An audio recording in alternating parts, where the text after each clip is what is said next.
बिस्मिल्लाहिर्रहमानिर्रहीम। Premature ejaculation के बारे में हमने आप लोगों को पिछली कई सारी वीडियोस में बताने की कोशिश की है। इसके बारे में मैक्सिमम जो इन्फॉर्मेशन है वो आप लोगों को हमने डिलीवर कर दी है।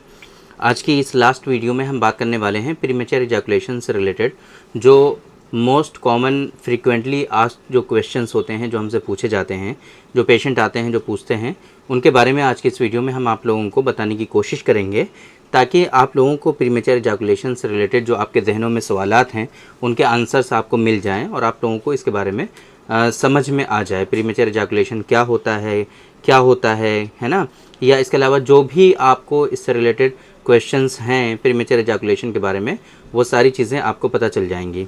तो सबसे कॉमनली जो पूछा जाने वाला क्वेश्चन है वो ये कि क्या प्रीमेचर इजैकुलेशन क्योर हो सकता है।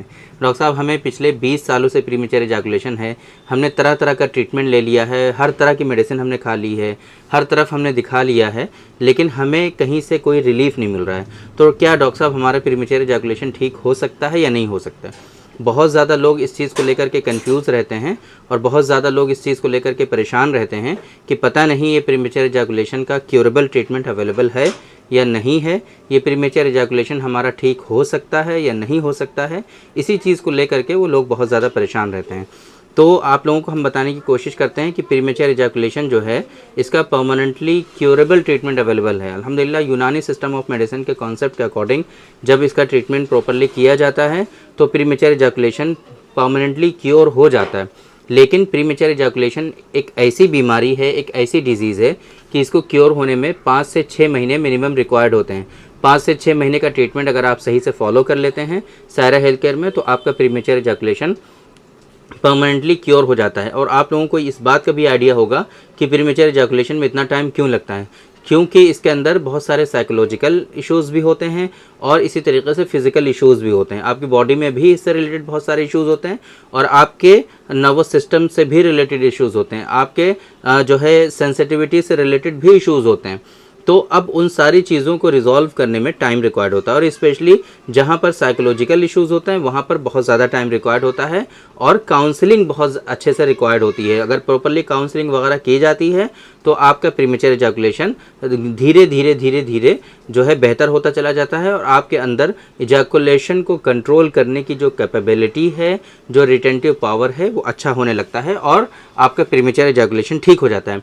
तो आपको कभी भी ये नहीं सोचना है कि पता नहीं प्रीमेचर इजैकुलेशन जो है वो हमारा ठीक हो सकता है या नहीं ठीक हो सकता है।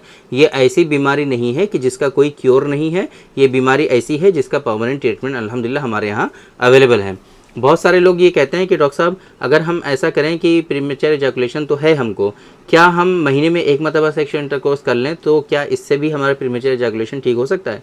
तो आप लोगों को ये बताएं, मतलब कि अगर सेक्सुअल इंटरकोर्स जो है वो कम से कम करें तो क्या इससे भी कुछ फ़र्क पड़ता है प्रीमेचर इजैकुलेशन में?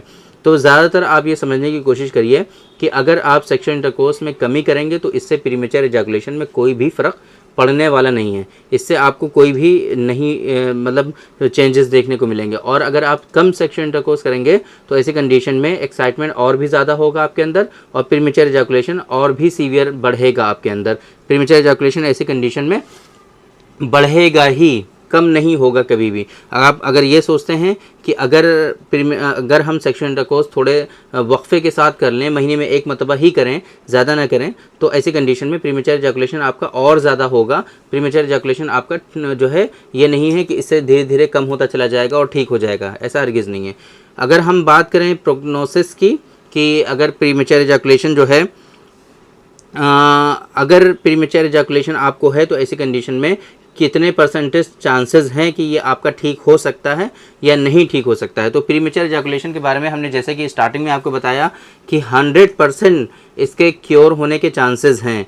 अगर आप ट्रीटमेंट सही से फॉलो करते हैं, आप अपने पार्टनर के साथ मिल करके इसका ट्रीटमेंट प्रॉपरली फॉलो करेंगे और अच्छे हेल्थ केयर प्रोवाइडर के पास विज़िट करेंगे, सही से इन चीज़ों को समझेंगे, जो एक्सरसाइजेज़ आपको बताई जाएंगी वो एक्सरसाइजेज़ आप फॉलो करेंगे और जो प्रैक्टिसेस आपको करने के लिए बोला जाएगा वो प्रैक्टिस भी आप करेंगे, तो इंशाल्लाह ये जो प्रीमेचर इजैकुलेशन है ये परमानेंटली आपका क्योर हो जाएगा। और ये क्योर होने के चांसेस जो हैं वो 100% हैं, ये 100% क्योर हो जाता है अल्हम्दुलिल्लाह।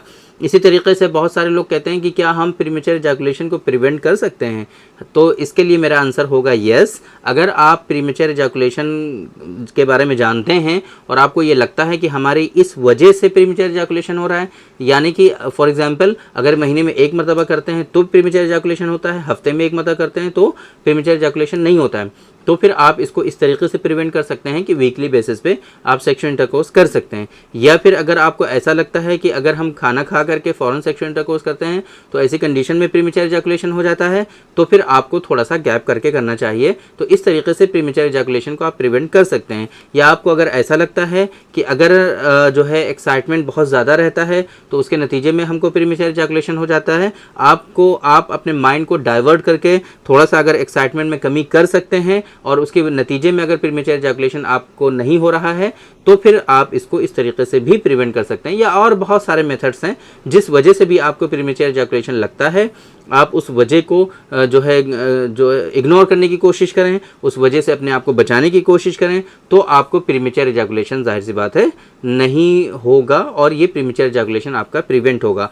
बहुत सारे लोग कहते हैं कि अगर प्रीमेच्योर इजैकुलेशन है हमको तो क्या हुआ, कोई बात नहीं, अगर हम ऐसे ही अपनी ज़िंदगी गुजार दें तो क्या इसकी वजह से हमको कोई परेशानी होगी।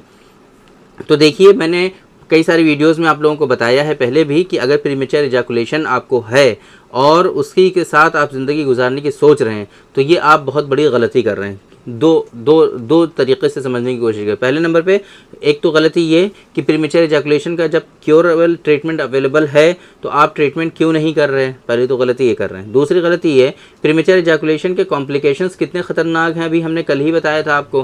प्रीमेच्योर इजैकुलेशन की वजह से आपके रिलेशन ख़राब हो सकते हैं, आपकी मैरिड लाइफ डिस्टर्ब हो सकती है और आपका इवन जो है डाइवोर्स तक हो सकता है। तो फिर प्रीमेच्योर इजैकुलेशन के कॉम्प्लिकेशंस में और भी बहुत सारी चीज़ें हमने आपकी बताई थी, है ना, वो सारी चीज़ें आपको झेलनी पड़ सकती हैं। अगर प्रीमेच्योर इजैकुलेशन के साथ ज़िंदगी गुजारने की सोच रहे हैं तो आप बिल्कुल इस इरादे को तर्क कर दीजिए और इसके ट्रीटमेंट के लिए आप हमसे डायरेक्टली कंसल्ट करिए। हमारे सेंटर पर तशरीफ़ लाइए। सायरा हेल्थ केयर बाराबंकी उत्तर प्रदेश में सिचुएटेड है।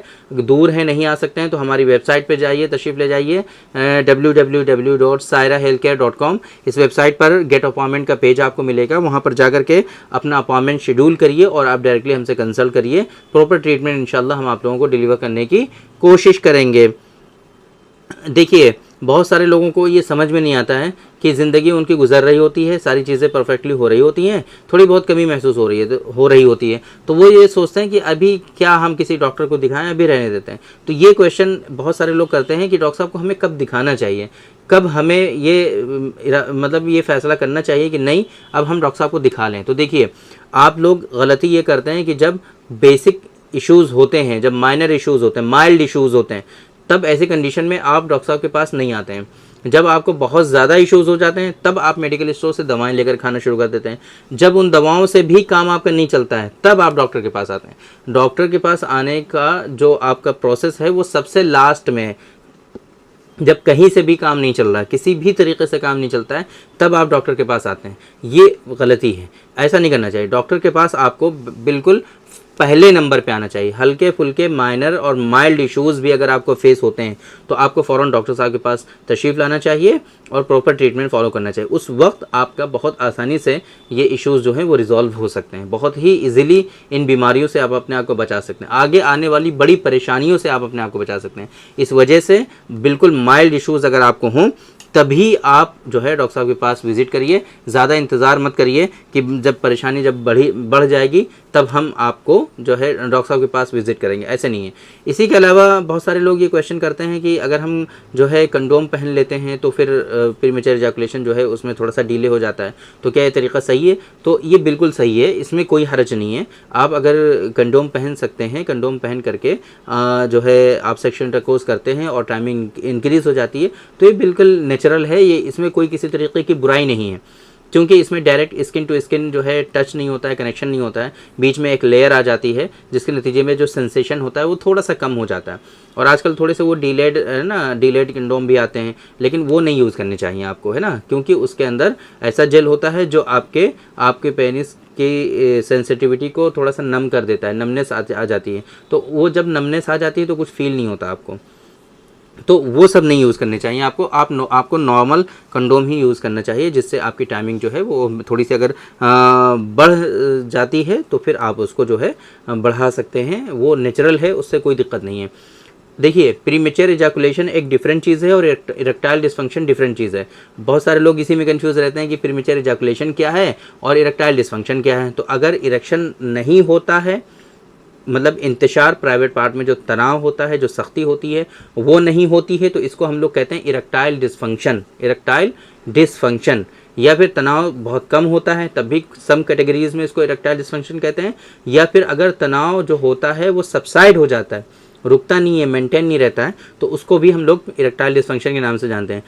और अगर इरेक्शन होने के बाद सेक्सुअल इंटरकोर्स जैसे ही आप स्टार्ट करते हैं, विद इन मिनट अगर आपका जो है सीमेन डिस्चार्ज हो जाता है, तो उस कंडीशन को हम लोग प्रीमेच्योर इजैकुलेशन कहते हैं। तो आप लोगों के होपफुली ये समझ में आ गया होगा कि इरेक्टाइल डिस्फंक्शन क्या है और प्रीमेच्योर इजैकुलेशन क्या है, इरेक्टाइल डिस्फंक्शन क्या है और प्रीमेच्योर इजैकुलेशन क्या है। बहुत सारे लोग ये कहते हैं कि डॉक्टर साहब, अगर हम अल्कोहल कंज्यूम करते हैं, ड्रिंक, कोई सॉफ्ट ड्रिंक, कोल्ड ड्रिंक वगैरह ले लेते हैं और उसके बाद सेक्सुअल इंटरकोर्स करते हैं तो हमारा टाइम इंक्रीज हो जाता है, तो क्या हमें ऐसा करना चाहिए? तो देखिए, पहले नंबर पे अल्कोहल वगैरह से आपको बचना चाहिए, ये नहीं लेना चाहिए। और इसी तरीके से अगर सॉफ्ट ड्रिंक लेने से, कोल्ड ड्रिंक लेने से अगर आपकी टाइमिंग इंक्रीज़ होती है तो टेम्परेरी बेसिस पे इससे फ़ायदा उठा सकते हैं, लेकिन इसकी आदत नहीं बनानी चाहिए, क्योंकि ये आगे चल करके आपको नुकसान भी कर सकता है और ये आदत आपकी अच्छी नहीं है। सॉफ्ट ड्रिंक वगैरह ज़्यादा नहीं कंज्यूम करनी चाहिए आपको। और सॉफ्ट ड्रिंक की वजह से जो आपकी टाइमिंग इंक्रीज़ होती है अगर थोड़ी बहुत, तो ये सिर्फ टेम्परेरी है। 1-2 महीने के बाद वो टाइमिंग वगैरह का कोई भी फ़ायदा आपको उससे देखने को नहीं मिलेगा।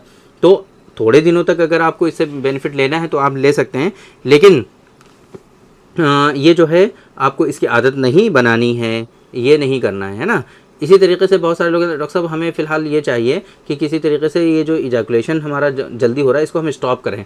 तो इसके लिए स्टार्ट एंड स्टॉप टेक्निक हमने बताई थी, स्क्वीज़ टेक्निक बताई थी आप लोगों को, है ना, कीगल एक्सरसाइज बताई थी। ये सारी जो प्रैक्टिसेस हैं वो आप फॉलो कर सकते हैं और स्टार्ट एंड स्टॉप टेक्निक से आप अपने फीमेल पार्टनर को भी संतुष्ट कर सकते हैं और इसी तरीके से आप भी इसके अंदर जो है काफ़ी ज़्यादा इंपॉर्टेंट रोल प्ले कर सकते हैं और आपका प्रीमेच्योर इजैकुलेशन भी इससे काफ़ी ज़्यादा जो है बेहतर हो सकता है। प्रीमेच्योर इजैकुलेशन समटाइम इससे क्योर भी हो जाता है। तो start and stop technique, squeeze technique, premature ejaculation और माइंड डाइवर्जन, ये चारों चीज़ें आपको फॉलो करनी चाहिए टाइम टू टाइम, ताकि आपको जो है इन सारी चीज़ों से कोई परेशानी ना हो और ये बीमारियां आपकी जो हैं वो जड़ से ठीक हो सकें, इन बीमारियों से आप अपने आप को बचा सकें।